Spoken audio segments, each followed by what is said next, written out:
Hey there, everybody. It is Tuesday evening, and I'm back from the REMAX Tech session in Richmond, put on by our regional folks from corporate, and it was a really good session. It was broken into 6 different sessions, actually, and a couple of us came up there and had a really good time and learned a lot. So what I thought I would do is go through it pretty rapidly. There's 2 things going on. There's Max Center, which is replacing Main Street.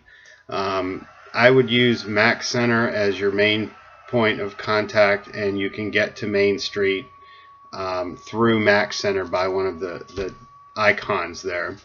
But there are still some functions that have to be done on Main Street. So without further ado, let's talk about just a tech overview.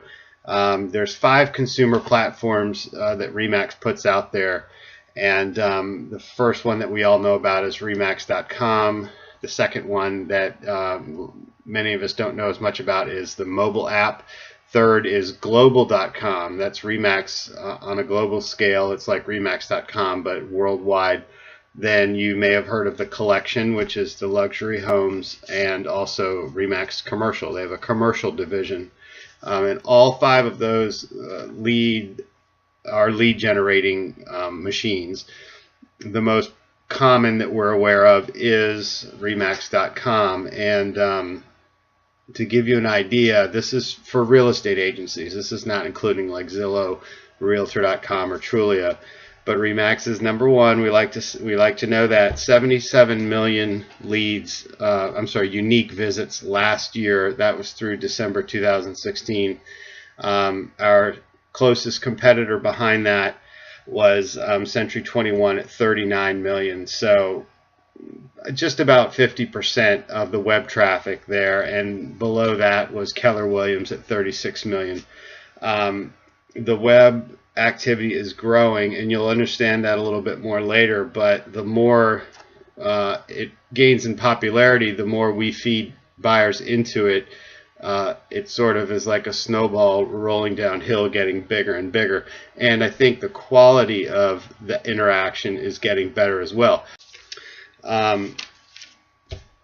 There's something going to the REMAX Global. If you have a tie to another country, if you have a relative, if you visited another country, if you speak another language, there's a button on Max Center called, it's an acronym, RESASS, and that's a networking thing where you can get international referrals, like we get referrals in the States and from Canada. It doesn't cost anything to do it. I didn't know about it until today, that you could sign yourself up for international referrals. Now this is really important, and I knew this, but I learned a little bit more about it. So our office has designated service areas. I made a list of them, and I'll share them with you. We have a default, which is where the office is located, and then we get 7 additional. And then on top of that, you get to choose 5 service areas. This is not your zip codes. This is just your service areas.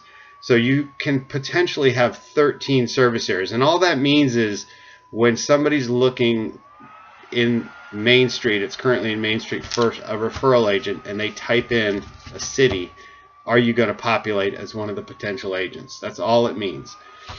It doesn't necessarily have to do with leads. It's just agents, or could be the consumer typing in a city looking for your picture to come up. You're going to naturally populate into the main 8, which is where we are located, and the additional service areas that the office has listed, and those are right here. Let's see. Try to straighten that up. As you can imagine, those are just really bang for our buck. Where we're located naturally makes sense to have them there. You can repeat some of those if you want to in your personal service areas. It doesn't necessarily do you any good to do that, other than to maybe emphasize to somebody that you do. I made a quick list of other areas that you might consider. putting in there that are not in our office service areas.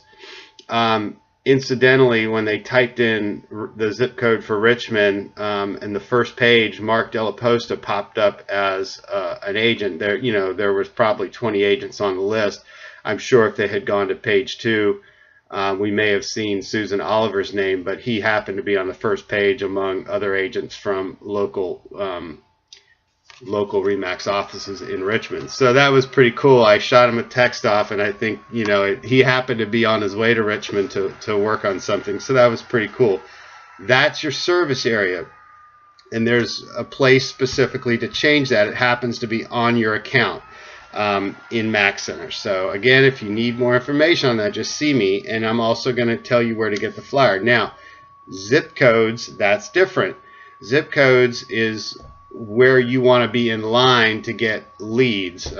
So if you don't want to get leads out anywhere else, put them all into one basket: 23185, 23188, double them up, triple them up, put them all into one single one. Or if it's Yorktown, 23693. You can spread them out. You can pick underrepresented areas that you think there's not a lot of people waiting, so when a lead does come, that's up to you. There's a little bit of strategy there, but service areas and zip codes are different. I think you get 10 zip codes. I learned about a URL shortener. So let me show you what that is. To give you the first URL, so I guess somebody did a study, and these really long URLs, which is a web address, is what a URL is, scares people, and they're less likely to follow your link if it's long and scary. So somebody came up with a URL shortener, and REMAX has a proprietary one that you can shorten any URL with, and you just plug in yours and it gives you a new one which is short. So this is a URL that will lead you to a Dropbox PDF file of this presentation, and you're going to get 6 of these because there were 6 presentations. I'm also downloaded them, and I'm going to post them on Facebook for us, but that's what it looks like. See how it's rem.ax. My X looks like a Y, but it's REMAX. So just pause that, write it down, and type it in, and you'll see what I mean. And that's pretty cool. Now, why would you do that? Well, 1, because of the thing about it not being scary, and 2, also because it provides trackability. So I'm going to, for instance, I'll put this YouTube web thing into it, and I'll shorten it, and then I'll be able to see who's watching and who didn't watch, that sort of thing. Not necessarily who, but how many. Did anybody watch it? I'll be able to pay attention to that and see if it was popular or not. Okay, on to the second one, which is web presence. So the main thing we're doing with our web presence is our single page agent website. It comes with a YouTube link. This is just ways that you can accentuate it. It comes with a YouTube link in, and they put a pre-made REMAX video in there. You can change that. You can change it to one of the other REMAX videos, or you can change it to your own. You can also throw in your ratings. If you do ratings on Zillow or Yelp, you can have those auto-populate up there. You can have your tweets and your Facebook posts pop up there. It gives you a URL for your single page agent website. It would be like, bobby.jankovic.remaxcapital or something of that nature. I don't know exactly what it is, but you can customize it if you have your own, and you can do it right there. And they'll charge you for it. You can put it on auto renews so that every year you don't have to think about it. It'll happen. You just have to make sure your credit card information is current. And what you want to do, and there's a reason for this. What you want to do is you might want to promote that. You might want to put it in your email signature. You might want to have it on your business card. You might want to have it on all your print ads, anything you put out there, because as people are drawn to it and search through it, those leads will come to you. So that's why you might want to consider, if you do have a snazzy name for your website, It's $25 a year, but it might be worth it. Again, short and friendly is more attractive. So here is the second short URL for web presence for the PDF. It's a Dropbox file. Don't be scared. Sometimes Dropbox is synonymous with like PayPal and stuff for scams, but this was the real deal. Okay. Next, we're going on to leads. A lot of interesting stuff here. So first, there's 3 ways these leads are getting to you. One is the top priority is if there is a relationship with the consumer. So if that person came through your web page or came through your mobile app, those leads are coming to you. And there's other ways too. You can log them into your CRM. You have a CRM on LeadStreet, and you can manually add these people. They get put in there automatically if you get a LeadStreet lead. So if you went into your CRM right now, which you might not have even known that you have people in there, and anytime they search, they're going to come to you. That lead is going to come to you. And that's why the number keeps growing, because the more people that use the system and then search again on REMAX.com and have a decent experience, it perpetuates itself. So the second reason is if it's your listing. So that explains sometimes why it's possible if you have a listing, generally the lead comes to you. Well, it's possible that that person somehow has been entered in or searched through another broker, or I'm sorry, another agent's site. Well, that takes precedence in the algorithm before the listing agent. The last thing is just based on the zip, and that's the one that most commonly we've been using.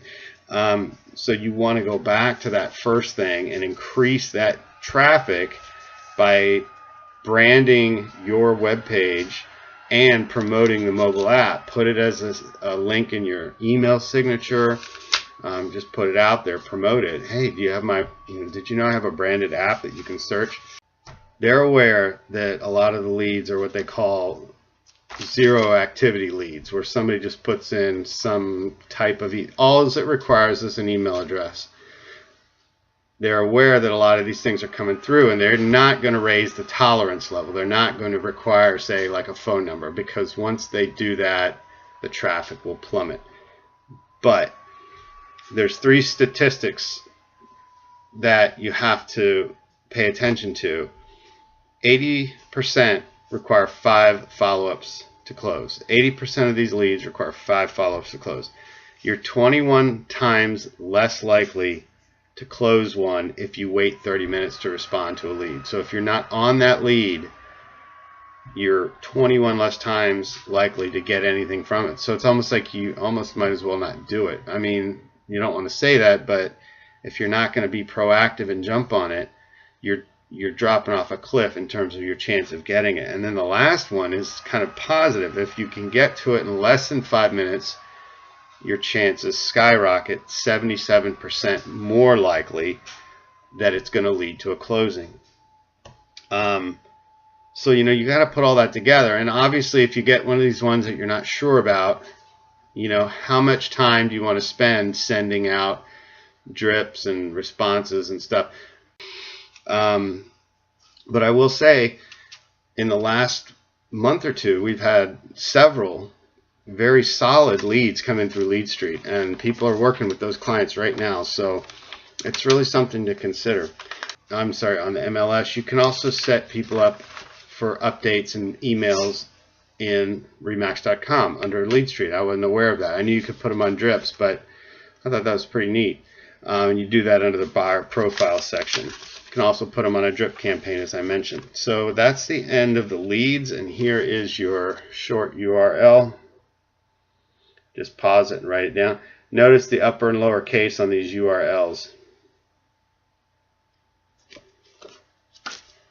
All right, marketing on Main Street. It's going to start going faster now. Basically, define what you're trying to do. Make a plan, make a goal for your marketing. It's going to go out beyond Main Street. You've got to make a marketing plan.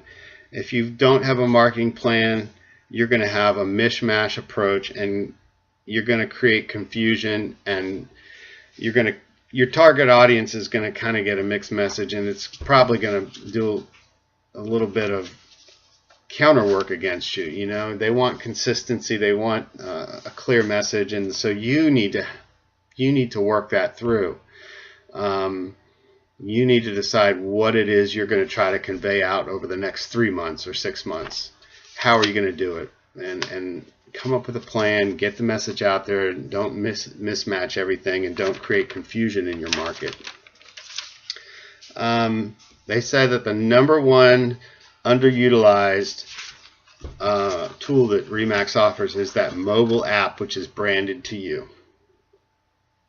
In their opinion, that would be the #1 thing we could do as agents to improve our business. All right. Design Center, not much here. You can have a website for your own listings. You get one already on REMAX.com when the listing populates, but what it doesn't do for you is give you some tracking ability and analytic ability, if that's a word, the ability to analyze it. How about that? So that's pretty good. You might want to share that, another layer of information to give to your client. And then you can also tell them, hey, well, I just went ahead and made your website, and for your house, specifically just for your house. On Design Center, I wasn't aware of this too. You could also do a digital listing presentation. It looks pretty sharp. You can customize it, so you can sit there with your tablet and swipe through and show them the different things and smooth it in and bring it out and all that kind of stuff. The other thing that said it was very popular on Design Center, one of the most popular things last year was the sports schedules that you can have customized and sent out with your information on. So as football season approaches, might be something to consider for you. Here is the Design Center shortened URL. The last is social media. You think this would I'd have a lot of information, but I really don't. Basically, get out there, get started on it if you're not doing it. 1.2, this is Facebook, 1.2 billion people on Facebook every day. Apparently there's 4 billion accounts. Probably a lot of them are bogus, but there's 1.2 billion people out there every day doing something on Facebook. Incidentally, the age of Facebook people is going up, I guess, but 65% or 35 or older. I guess because all the kids are getting on the other ones like Snapchat and all this and whatever they are. But get out there, go live. That's the big thing now. If you can go live and do video, you want to promote your content. YouTube is also, this is going to go on YouTube. YouTube is also a popular one. Main Street, so you would go onto Max Center, hop over to Main Street, go under social networking. They have some really good content for your social media. Make sure you take your personal page and then you create a business page.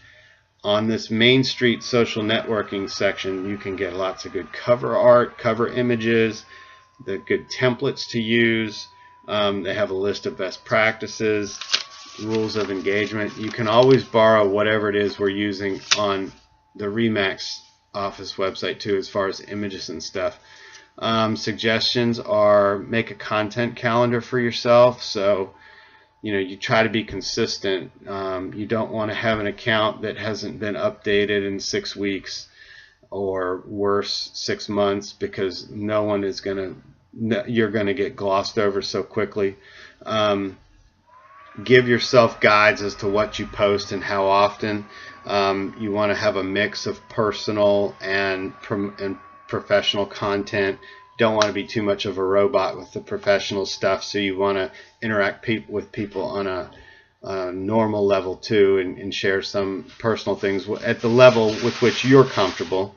And as you go through, you want to like other people's posts, certainly, but you want to go beyond that and reach out and try to connect with them on a little bit of a personal level. Make a comment, say, oh, you know, I was there too, or I hope it went well, hope you had a good time, things like this.